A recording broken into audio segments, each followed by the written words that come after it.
Do you have something in your life that you wish were true but isn't? Or maybe it's a passion you want to pursue and you haven't. Do you have a crazy idea you'd like to attempt but you haven't? The answer to these questions is a dream. In today's video, I'm going to show you a powerful step to make those dreams become a reality. In this video series, this is video 4 of this teaching video series that I'm doing on getting things done for teens. This is by David Allen. I got so excited when I saw that this book was in print because I used David Allen's Getting Things Done, The Art of Stress-Free Productivity, when I was working on my dissertation, and it helped me get unstuck and finish. So I use this approach with all of my students, components of this approach, as much of this as a student needs of this approach. The wonderful thing about this approach and in the video series that I'm doing is that if you just use one of the tools in any one of the videos, it's powerful and useful, and it'll help you get closer to your goal. Some of us might not need the whole approach, or some of us might need just components of the approach. So today's component, we are in step 2. In the previous video number 3, I addressed the answer of no, it is not actionable. In today's video, I'm going to address the answer to that question, yes, it is actionable. So if you're holding that piece of stuff, that piece of paper in your hand, you ask yourself, what is it? Is it actionable? And the answer is yes, it is actionable. That's what we're going to talk about today. If it's actionable, it falls into 2 categories. Next actions or projects. Today I'm only going to talk about next actions. In the next video I'll talk about projects. Next actions, let's define it. A next action is physical, visible activity. So it's both. It's physical and it's visible. I have to be able to see it. Physical, visible activity that progresses an idea or something to completion. I'm going to say it again. Physical, visible activity that progresses something towards completion. Now we're not talking, don't worry about success or perfection. Just think about movement. We're just going to nudge the needle a little closer to the finish line, to the completion. So some of these next actions are very obvious. So if it's very obvious, it doesn't require too much clarifying. And that's what we're doing in this step. We're clarifying. What is it? Does it require action? Is it actionable? So some next actions are very obvious. It doesn't require too much thinking. For example, if you have a weekly reading quiz in your literature class every Monday morning, well, after the second week of those reading quizzes, then it becomes kind of routine. You know how to prepare for it. It's going to happen. It's predictable. It becomes very obvious your next actions for preparing for that reading quiz. So this next action is an obvious one and doesn't require too much clarifying. Now, some other next actions are not obvious. If those next actions are not obvious, you might feel confusion, overwhelm, stress. If you're beginning to feel those feelings are similar to the red light on the dashboard of your car. Those red lights on the dashboard mean that your engine you need to look at your engine, you take care of something in your engine. So if you're having those feelings, those are like red lights on your dashboard, you need to address them. There's a reason for those emotions. Many times, the reason for that emotion of confusion, feeling overwhelmed, feeling stress, is because you haven't identified and clarified the very next action. It's not obvious yet. And this will trigger procrastination.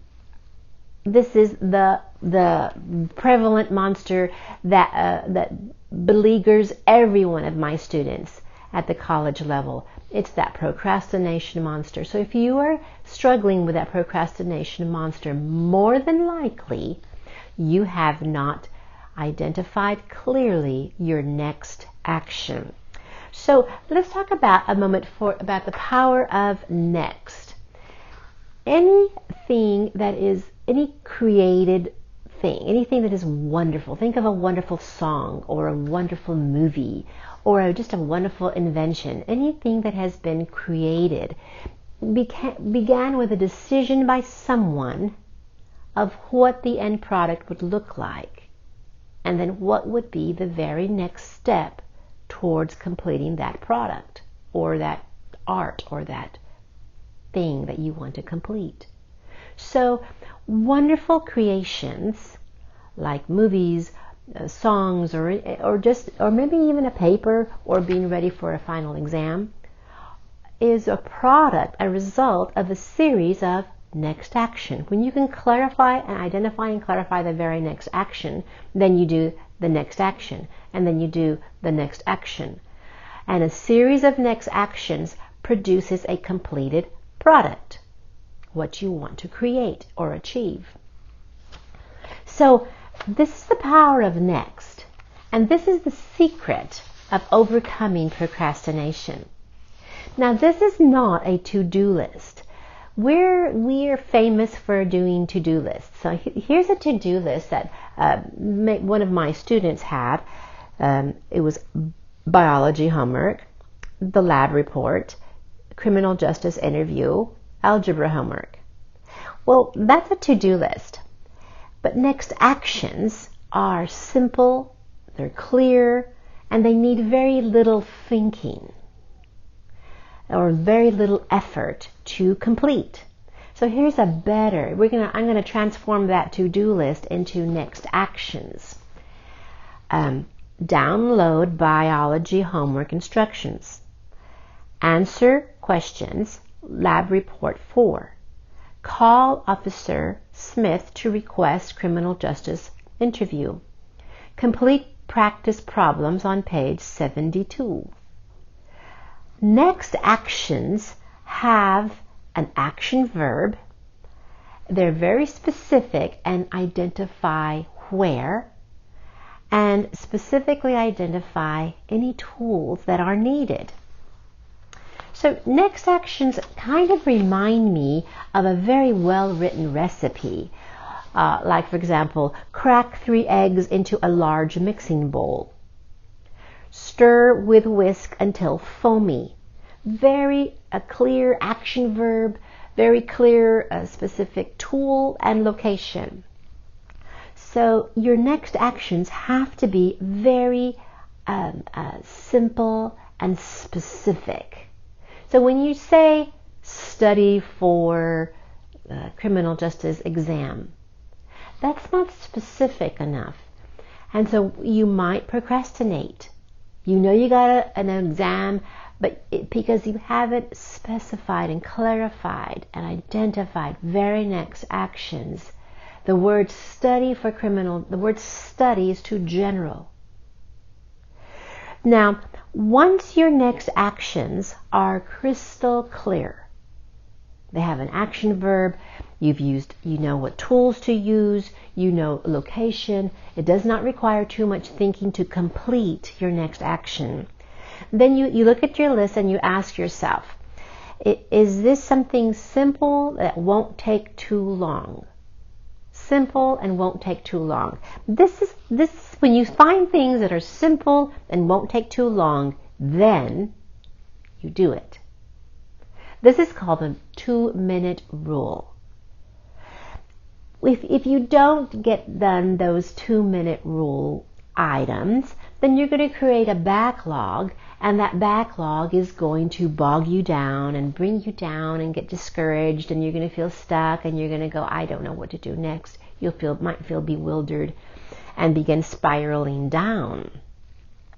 But if you go ahead and get those 2-minute things done, they're simple and won't take long. If you go ahead and get them done, then those are simple wins, and it'll feel good.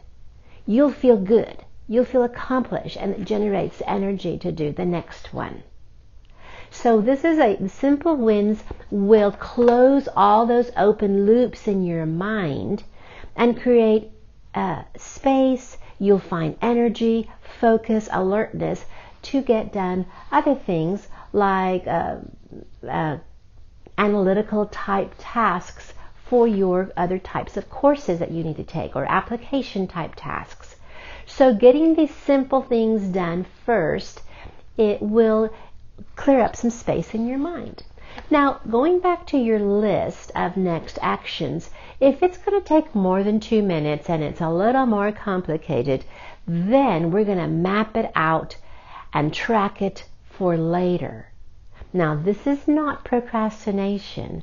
This is identifying the difference between next actions that can be done in 2 minutes and projects.